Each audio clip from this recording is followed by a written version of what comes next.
today, Saturday, 18 July 2020, I'd like to talk to you about this. The menstrual cup.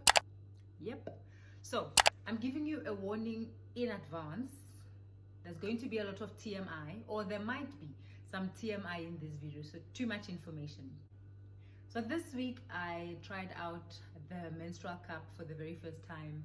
Instead of using tampons and pads, I tried the menstrual cup. I first heard about the menstrual cup in 2016. We had started this project where we were buying sanitary pads for my former primary school. One of the comments I received on Facebook was that perhaps we should look into buying each girl a menstrual cup, because in the long run it would be cheaper since they are reusable. But I thought, how can I recommend something to kids that I'm not using myself? So anyway, never gave it another thought. That was that. Fast forward to this past Sunday I was busy doing my groceries, and then on the sale table found this little box, and I thought, okay, it's on special. It was like 95 bucks. So I thought, let me try it and see how it goes, So I'm gonna show you what it looks like. This is the Ava Secrets menstrual cup. It's made from medical grade silicone, right? So here's the container. It comes in a pink rubber container, and when you open it, this is it. This is what it looks like inside. I was so worried. Okay, and then the case, both the case and the cups are collapsible. So this is the case it comes in.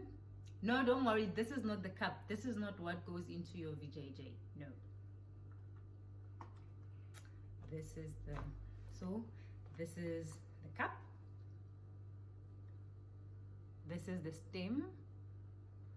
So obviously you know that since I found this new thing, I went on a whole complete rabbit hole on YouTube and all social media to figure out what people are doing, and I found out that some people don't prefer to have this thing, so they cut it off. So for me, I kept it on. This is it. This one, it has a capacity of 18 mils, right? 18 mils. And I was wondering, how on earth am I going to get this inside there? So I figured, hey, people have pushed babies out of there. So if a baby can fit out of there, then this can fit, right? So there are various ways that you can insert this cup in. You have what you call the C or U fold, where you fold it up like this, and it's like a C or a U.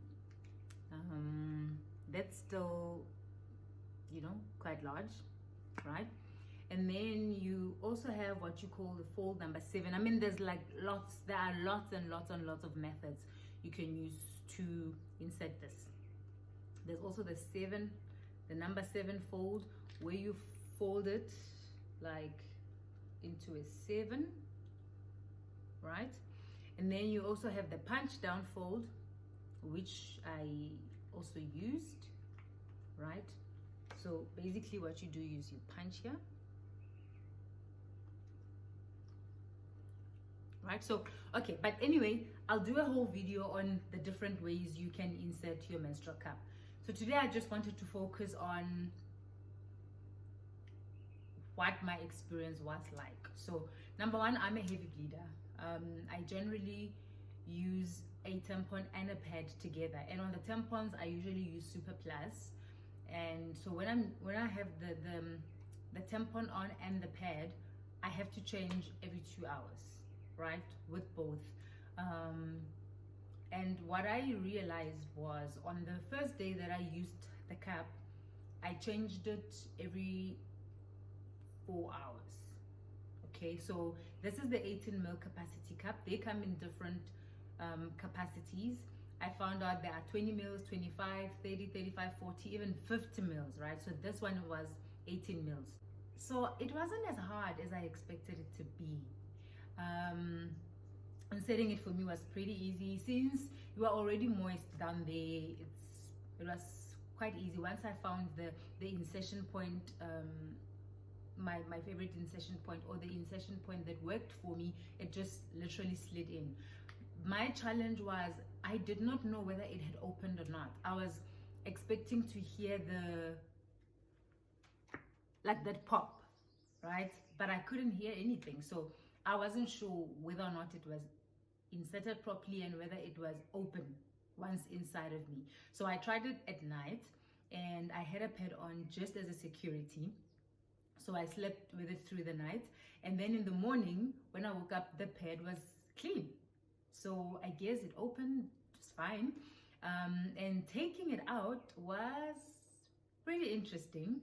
It was also just as easy.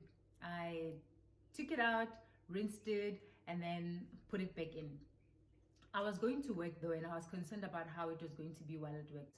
So after 2 hours, I went to the bathroom and I found that my pad was still pretty fine. There was no spotting or anything.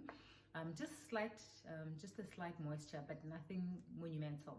And then at the 4-hour mark, I'll say I started feeling a bit heavy. Sometimes when you have that tampon, that feeling that you get that it's now full and you need to remove it. That's kind of how I felt. So I went to the bathroom, and when I got there was a bit of staining on the pad. So I figure, it was full and it had to be changed. So then I took it out. The long and short of it is, it wasn't as bad as I expected it to be. I thought it was going to be. It was such a scary experience, but I realized that I really had nothing to be worried about. It was just such an easy experience for me anyway. And if I can do my part for the environment, so be it. So now I've ordered a couple of other cups because I'd like to try other cups, and also I want a higher capacity cup. There are so many different types. Some of them are smooth. You see, this one has ridges on it. As you can see, this one has ridges. But you have other cups that are very smooth on the outside, and like I said, this was 18 mil. So it means if I get a 25 or 30 mil capacity cup, I could go for longer. Some people are able to go 8 to 12 hours without having to change out their cup, which is cool. And I think when I have my high capacity cup, that may be my story as well. So what is the verdict? I'm happy with the cup. I'd like to try it again next couple of months, and I'll continue updating you on this new journey that I found. So until next time, from me, Buitumelo Ntukulwakar Kots is Sona.